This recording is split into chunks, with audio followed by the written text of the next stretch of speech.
¿Van a salir niños? A ver, vamos a ver.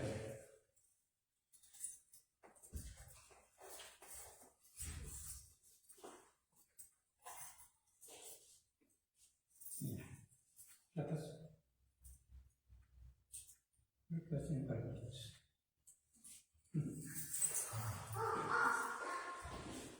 No, sí, gracias. Bien, hermanos, vamos a prepararnos para este estudio. Yo los miércoles tengo el propósito de terminar 7:30, ¿verdad? Porque sé que al día siguiente algunos también trabajan. Y creo poder respetar ese horario. Son 7:10 casi. 7:05. Entre 5 y 10, porque ese reloj a veces no le hago mucho caso. Bien, hermanos. Ustedes se saben el versículo de Apocalipsis 3:20. ¿Sí? A ver, díganmelo. Aquí estoy a la puerta y llamo. Si alguno oye mi voz y abre la puerta, entrará él y cenaré con él y él conmigo. Muy bien. Lo utilizamos normalmente para cerrar el mensaje de salvación, ¿verdad? En el cual invitamos a la gente para que pueda aceptar a Cristo como su único y suficiente Salvador. Y no está mal en utilizarlo, pero el contexto no está hablando del Evangelio, el contexto está hablando de una situación en una iglesia, ¿recuerdan? Sí. ¿Qué iglesia? La Odisea. La iglesia de la Odisea. Es fácil aprendérselo, ¿no? Aunque aquí la Odisea es el nombre completo, ¿verdad? No separen la y después Odisea. El nombre completo es la Odisea. Porque si no parece más bien una novela de Homero, ¿no? La idea de la Odisea. Pero hermanos, en esa iglesia, sabemos por el contexto, de que era una iglesia que se era rica, ¿verdad? Y pensaba que no tenía en realidad problemas de ningún tipo. Pero nuestro Dios la cataloga como una iglesia tibia. Dice, por cuanto no eres fría ni caliente, te vomitaré de mi boca. Y hermanos, ya alguna vez estudiamos las 7 iglesias del Apocalipsis, y algunas tienen un contexto referencial histórico, y se dice por algunos estudiosos que nosotros estamos viviendo la época de la iglesia de la Odisea, en donde la iglesia, los creyentes son tibios. Y cuando se refiere a que son tibios, se refiere a que en realidad no tienen una intensidad y un compromiso, ¿verdad?, ferviente hacia Dios, y se dejan seducir por el mundo o por el sistema. Por eso cuando nuestro Dios lleva a esa iglesia, ¿verdad?, nuestro Señor Jesucristo da ese mensaje, les menciona que deben de arrepentirse.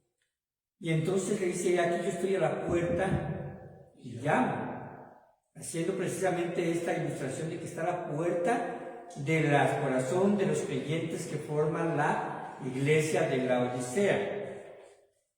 Y él llama. ¿Y qué es lo que él promete hacer si abre la puerta? Entraré a él y después cenaré con él y él conmigo. Esto tiene que ver mucho con la tradición de hospedar. ¿Y por qué digo esto, hermanos? Quiero que se imagine usted una casa quizás en una zona remota, un desierto, o a lo mejor en una parte despoblada, o a lo mejor cerca de aquí, pero dentro de una ciudad, pero es una iglesia vacía y abandonada. Usted ha entrado a una casa. Usted ha entrado a una casa abandonada. Normalmente va a encontrar vidrios rotos, grafitis, mucho polvo, tal vez saqueada, si es que había algo ahí en un inicio, va a encontrar que ya no hay nada, con humedad, con las paredes, ¿verdad?, lastimadas, y el techo incluso también puede estar muy lastimado. Pero al final y al cabo usted la compra para vivir en ella. Así que cuando usted llega a esa casa, usted pues ya es el dueño. Trae unas llaves, abre la puerta y usted dice, hoy voy a habitar aquí, esta casa será mi hogar. Así que, ¿cuál es la tarea para que su casa sea una casa que tenga las condiciones adecuadas para vivir? Pues va a empezar limpiándola, ¿verdad? resanándole, pintándole, cambiando los vidrios rotos, trayendo muebles útiles, si no nuevos, bastante funcionales, que tenga todos los servicios, y al final usted va a reparar esa casa, porque es de usted. Empezará, vamos a brillar, empezará a verse limpia, y antes lo que parecía ser caótico y sucio, ahora es ordenado y limpio. La casa dejó de ser una casa abandonada, y ahora entonces ¿en qué se convirtió? En una casa, ¿verdad?, ocupada, en un hogar. Ahí va a llevar usted a su familia. Ahora imagina que esa casa eres tú. Antes de conocer a Cristo eres una casa abandonada, que necesitaba recuperación, que necesitaba restauración, que era un caos, que era un desorden, que aunque allá en aquella casa había grafitis, en nuestro corazón había malos pensamientos, había malas intenciones. Pero ahora Cristo es el dueño de nuestra vida, pues el dueño de esta casa. Y Él va a poner orden en nosotros. Pero también, si lo puedo trasladar a la iglesia, puedo decir que nuestro Dios quiere que su iglesia sea una casa ordenada, limpia, con propósito y funcional. En Colosenses 3:16, vayan ahí y nos vamos a ubicar para el estudio el día de hoy de ahí. Colosenses 3:16, que hay algunos pasajes 3:16 en la Biblia, ¿verdad?, que son bastante, vamos a decirlo así, no tentadores, pero sí motivacionales para aprenderlos. Este es uno de ellos. ¿Lo tienen ustedes? ¿Cómo dice? La palabra de Cristo mora en la abundancia en nosotros, enseñándonos y exhortándonos unos a otros en toda sabiduría, cantando con gracia en nuestros corazones al Señor con salmos, himnos y cantos espirituales. Ok. Imaginen que la casa vacía ahora tiene que ser reparada, y que la forma en que tiene que ser reparada es precisamente seguimiento y este proceso. Nosotros, una iglesia es sana cuando los miembros son sanos. Por sí sola, como grupo, no podríamos avanzar si en este aspecto y en esta dirección no hubiese hermanos que tuviesen el amor y el compromiso para que otros también les imiten y para que podamos seguir adelante. Así que, pensando en esta primera parte, la palabra de Cristo more. La palabra de Cristo more. Hablamos de la casa que usted va a ir a ocupar. Esto se puede decir, en otras palabras, que usted va a morar en esa casa, ¿cierto? ¿Va solamente como ocasionalmente, como invitado? No. Usted va a ir a querer vivir ahí. Entonces, lo que podemos aprender como primer punto, deja que la palabra more en tu vida. O vamos a decir de otra forma, que se mude y se traslade a ti. La palabra se va a convertir en tu huésped, se va a convertir en el primer elemento que debe de habitar en tu vida. Es un huésped permanente. Y además no solamente dice que more, sino dice que more ¿en qué? Abundancia en vosotros. Pablo es muy explícito con respecto a esto. La palabra morar tiene un contexto también con respecto a esto que es, ya lo había mencionado, es muy parecido a tabernáculo, donde Dios, ¿verdad?, hablaba con su pueblo, o el templo donde Dios, ¿verdad?, habitaba y hablaba a su pueblo. La palabra more también tiene que ver en el contexto del hogar, es decir, un lugar habitable. Y hablar de morar, hermanos, es hablar de permanecer. Yo voy a morar en mi casa porque quiero quedarme ahí. Yo tengo una sola casa, ¿verdad?, un departamento. Usted tiene una sola casa, quizás, y si tiene dos casas, bueno, qué bueno, pero vamos a decir, ¿verdad?, que usted tiene solamente una casa, y mientras no tenga otra, esa es la casa que a la cual usted va a invertir, va a valorar y va también a convivir con sus seres queridos. Bueno, hermanos, La Biblia debe de morar en nosotros. No debemos ver la Biblia como algo que solamente tiene que entrar con nosotros los domingos, ¿no? El día que estamos aquí, que recibimos la palabra de Dios y que solamente la abrimos en ese tiempo. Y usted puede decir, ya estoy leyendo la Biblia, porque dice, cada domingo, cada miércoles o cada culto que voy, leemos un capítulo. Piense lo siguiente. Leemos Jeremías, ahorita estamos en Jeremías y leímos un capítulo el día domingo por la mañana, un capítulo el domingo por la tarde y un capítulo el día de hoy. Si usted no siguió ese lineamiento, usted solamente está saltando de un capítulo a otro capítulo. Y casi seguro que usted ha perdido la secuencia de la lectura. Porque parece que entonces estamos retomando un libro de una forma equivocada. Si usted es un buen lector y ha leído un libro, deja ahí, ¿verdad?, en la página donde usted se quedó, deja precisamente un señalador y usted va a continuar a leerlo en donde dejó la lectura. Yo me pregunto, si la palabra de Dios abunda y mora en nosotros, ¿será correcto que desatengamos la secuencia de la palabra de Dios? En realidad no es así. Porque no estamos llevando a cabo una lectura a cada culto como un rito, como un espacio que llenar, sino es parte de la bendición en la cual nosotros podemos ser alimentados. Así que la palabra, cuando mora en abundancia en nosotros, va a cambiar nuestro pensamiento. Va a cambiar nuestro pensamiento. ¿Por qué? Porque la palabra de Dios es viva y eficaz. Y es más cortante que toda espada de dos filos. Y aquí está pensando Pablo en relación a cómo es el ataque de una espada, porque dice que penetra ¿hasta dónde? Hasta partir el alma, ¿verdad? Y las coyunturas, incluso dice los tuétanos, ¿no? Y en realidad a veces podemos decir que los tuétanos es la parte más profunda, porque llegan los huesos y en medio de los huesos aparece ese elemento, ¿verdad?, de nuestra anatomía. Pero ¿qué está diciendo entonces Pablo cuando habla con respecto a eso? Que la palabra de Dios, hermanos, ¿verdad?, va a afectar nuestro pensamiento. Va a afectar nuestro pensamiento.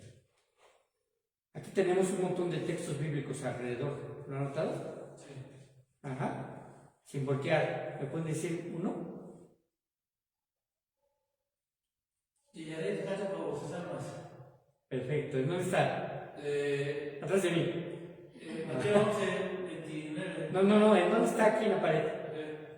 Allá, ¿ok? ¿Se dan cuenta de que a veces la Biblia o los textos bíblicos están pasando de ser un punto de lectura a ser solamente un adorno? O en nuestra casa tenemos en una pared un reloj con un texto bíblico, tenemos quizás un versículo bíblico en la puerta o allí en nuestra recámara. ¿Por qué? Porque nos identificamos como cristianos. Pero la pregunta es, ¿cada cuándo echamos un reojo a ese texto y no lo aprendemos? ¿Cada cuándo volteamos hacia la palabra de Dios y la apropiamos para que more en nosotros? Usted cambia la decoración de su casa a través de textos bíblicos, ahora decore su pensamiento a través de textos bíblicos. Reordene las cosas que deben de ser importancia para el corazón. Limpiar aquellas cosas que debemos de sacar de nuestra mente o que ocupan el espacio en la cual la palabra de Dios puede habitar. Otra de las cosas que nos dice ahí precisamente Colosenses 3:16. La palabra de Cristo muere en abundancia en vosotros. ¿Cuál es el segundo pensamiento? De la coma a la siguiente coma. Enseñándoos.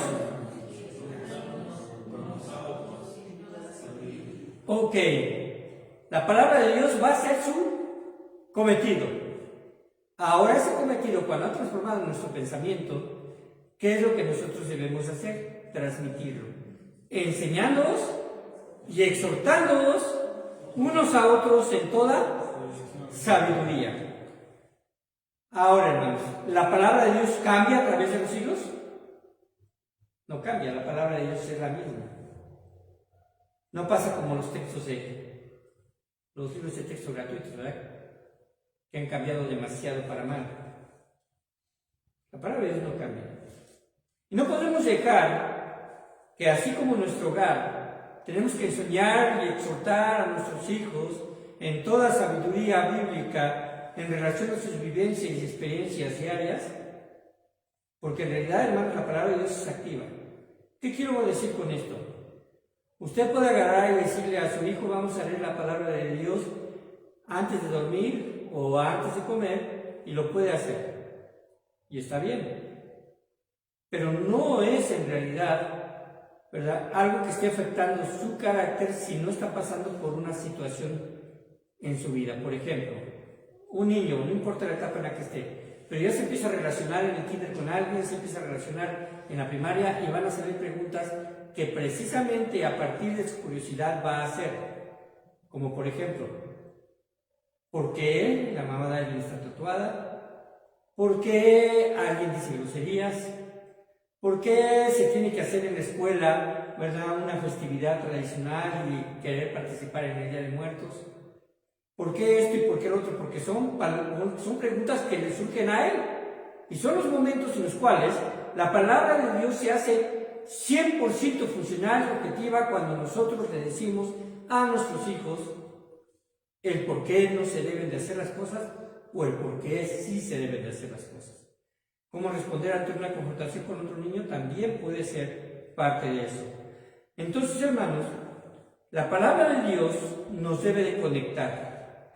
La palabra de Dios es trascendente, enseñándonos y exhortándonos unos a otros. Hermanos, cuando usted aprende de la palabra de Dios y usted entiende y Dios le da iluminación y claridad para poder ir aprendiendo de la Biblia, no se quede con eso solo. Tiene la responsabilidad de enseñarlo a otros a través de la sabiduría que Dios quiere y nos da. Dice, con toda sabiduría. Así que, hermanos, si usted es miembro de una iglesia como esta, una iglesia donde escucha la sana doctrina, escucha sermones, aprende a través de estudios o de talleres, no es solamente para usted y que se queda solamente en usted. Compártelo. Compártelo. Tenemos un grupo de oración y oramos unos por otros.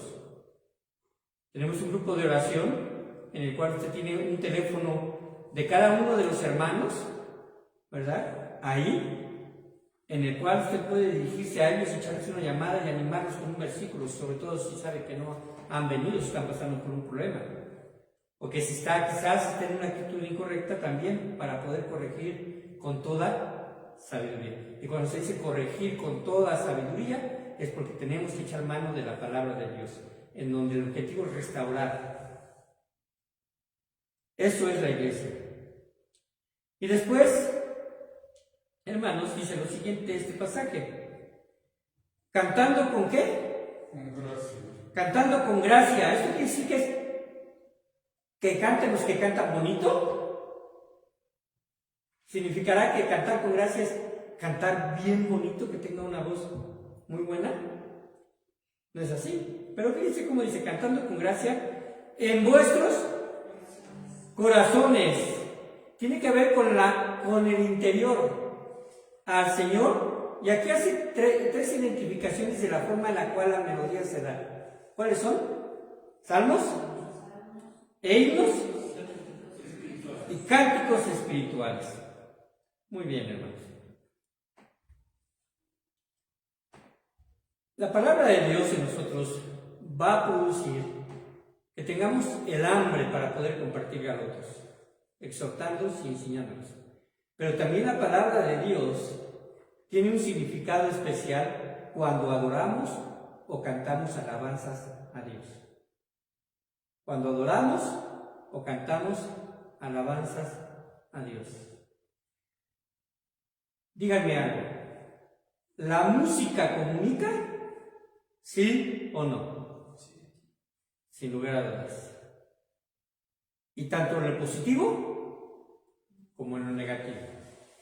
tanto en los cantos seculares, que hay cantos seculares que en realidad no atentan, ¿verdad?, en ese sentido a la divinidad o ofenden a Dios, pero hay muchos que actualmente lo hacen de una forma abierta, atentando hacia el ser humano, hacia la mujer, hacia las personas, y a veces ni siquiera se les entiende, ¿no? Para ser prontos. Pero para nuestro Dios debemos de cantar con gracia en vuestros corazones. ¿Qué significa esta expresión, cantar con gracia? Tiene un significado, hermanos, profundo. No es cantar lo más fuerte que pueda. Tiene que ver con la motivación interior, porque es de cantar con gracia en vuestros corazones. La palabra gracia aquí es charis. Es una palabra diferente que se utiliza cuando recibimos salvación por gracia, que también tiene que ver mucho, porque significa dar, ¿verdad?, como un regalo. Pero aquí puede significar también gratitud. Cuando usted canta con gratitud. ¿Cuál es la motivación de nosotros para cantar? Cuando cantamos con gratitud. Y si la música comunica, debemos estar atentos a lo que estamos cantando. ¿Cierto? A lo que estamos cantando. De verdad, a veces hay muchos debates, hermanos. No mucho, aquí en la iglesia no mucho. Pero a veces hay debates entre qué cantos se pueden cantar y qué cantos no se pueden cantar. Y alguien dice, no, es que no se puede cantar porque está cantándole a la cruz.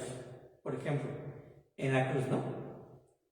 ¿Cómo dice ese canto? En la cruz, lo primero que yo vi fue su luz, ¿no? Y las manchas de mi alma era amor. No estamos cantando a la cruz. Estamos cantándole a Cristo que murió crucificado por nosotros. Y estamos haciendo una referencia de la cruz. Tierra de Palestina.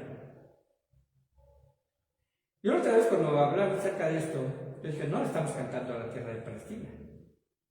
Es una tierra bendita en el sentido de que Sion es una tierra bendita. Y ahí está la ciudad del gran rey. Y se hace alusión a Palestina porque fue ahí donde se está contando la historia de ¿quién? De Jesús.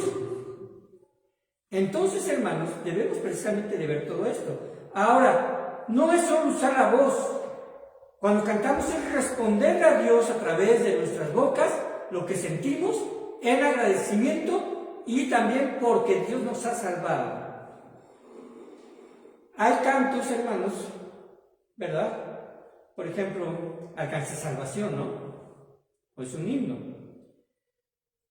Ahora, hermanos, ¿usted va a cantarle a Dios solamente cuando se siente contento? ¿Será correcto decir, ay, es que cuando yo me siento feliz, canto? Hay que cantarle a Dios por lo que es. Por lo que es. Porque Él es Dios. Ahora, ¿qué diferencia hay, hermanos, entre himno?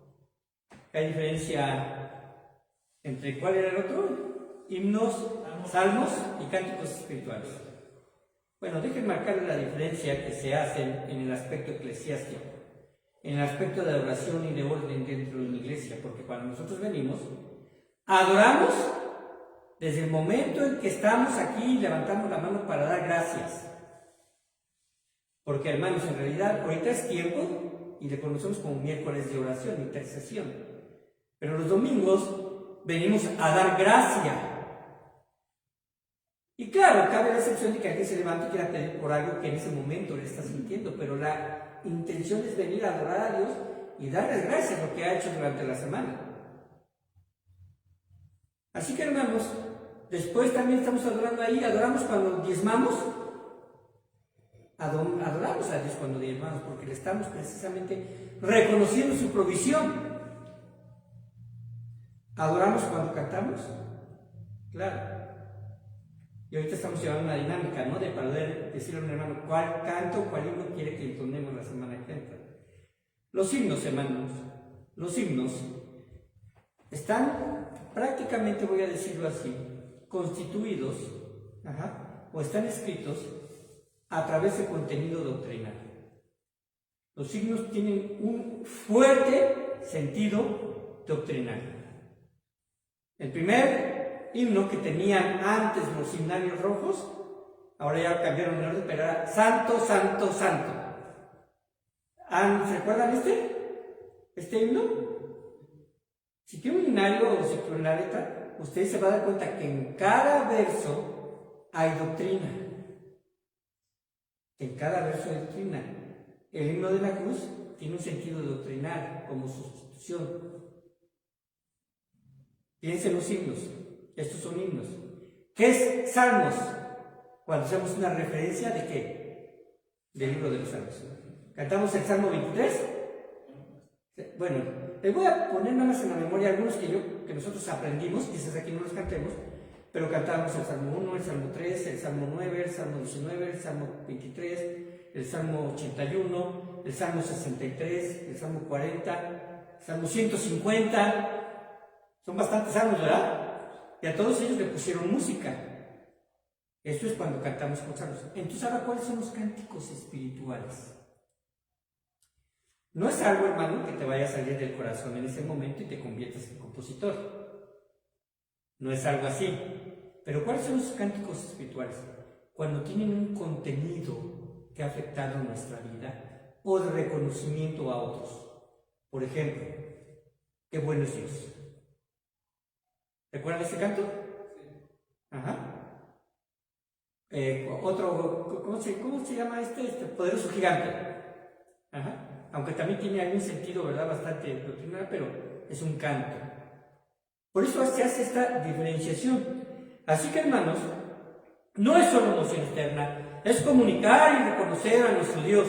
No es solo volumen, no es solo música, es una adoración que debe brotar desde dentro de cada uno de nosotros. Por eso el ministerio de música es importante. Por eso el ministerio tiene que ensayar, porque no solamente nos conduce a escuchar la palabra, sino prepara nuestro corazón delante de Dios. Lo podemos hacer con suavidad, pero siempre agradeciéndole a Él. Termino, hermanos. Cuando la palabra de Dios llena, como que abunde en nosotros, la palabra de Dios debe abundar en nosotros.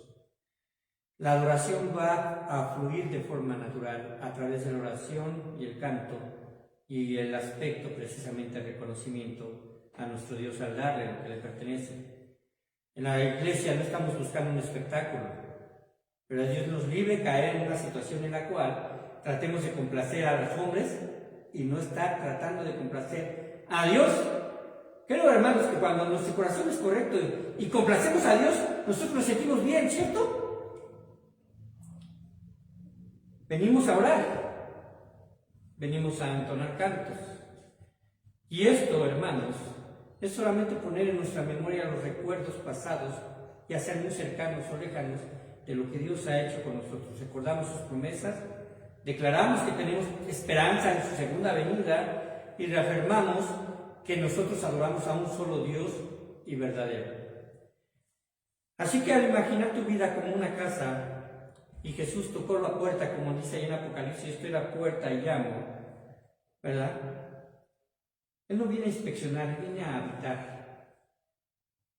Si ustedes han recibido alguna vez a alguien que dice que usted lo invita a su casa y pasa, y de repente se va, y usted escucha que esa persona estuvo diciendo, ¿qué crees? Tenía bien desordenada su casa, o sea, se ve que no se le da el aseo, ¿no? O se ve que no se le da esto. Ya necesita una pintadita, ya hasta los muebles también se les están cayendo las patas a las sillas. ¿Cree que Jesús va a entrar a hacernos eso a nosotros? No viene a inspeccionar, viene a restaurar. Viene a cambiar. Viene a decorar con su palabra y a transformar nuestro pensamiento. Viene a decirnos, aquí en este hogar se necesita orden y yo lo voy a ordenar. Solamente necesito que me dejes entrar. Si en ese lugar hay penumbra, seguramente va a haber luz, y si hay temor, va a haber paz. ¿Por qué, hermanos? Porque cuando Dios habita en el corazón de los creyentes, Él permite cambios. Y Él va a obrar cambios. Dejémosle el espacio necesario para que Él haga lo que le corresponde. Esto me lleva un poquito a esto. Quizás usted alguna vez ha tenido la intención de restaurar su casa, ¿no? Pero pues es la habitación de su familia y hay muebles y hay muchas cosas y usted dice, es más fácil hacerlo si saco todo y me pongo a poner piso, me pongo a poner paredes, me pongo a limpiar techo, me pongo a hacer todo y después poco a poco meter y dar un nuevo orden en la casa. A veces parece eso lo que Dios quiere hacer con nosotros, que nos hagamos, que echemos nuestro ego para fuera de la puerta y que Dios sea el que obre. Vamos a orar y vamos a terminar. Padre bendito, te doy muchas gracias porque tú nos permites, Señor, aprender de este hermoso versículo de Colosenses 3:16. Queremos pedirte, Padre Santo, de que tú, Señor, seas el que obre en nuestras vidas, morando en nosotros, morando a través de tu palabra, Señor, edificándonos y enseñándonos, para que a su vez podamos ser de impacto también a aquellos, Padre, de los cuales tú nos permites conocer. Gracias por esta iglesia, porque tú, Señor, nos permites poder mostrar amor a cada uno de los hermanos. Pedimos bendición por cada uno de ellos. Sabemos que su crecimiento espiritual es diferente, porque, Padre bendito, también se necesita la disposición de ellos. Y como una gran familia y un gran hogar, Señor, Padre, en donde quizás algunos necesiten más exhortación, o algunos necesiten, Padre Santo, un trato directo de parte tuya, porque solamente tú conoces su proceder fuera de estas paredes, te pido, Padre Santo, de que tú obres. Y ayúdanos. Y en el nombre de Cristo Jesús, bendícenos para el próximo punto el domingo. Amén.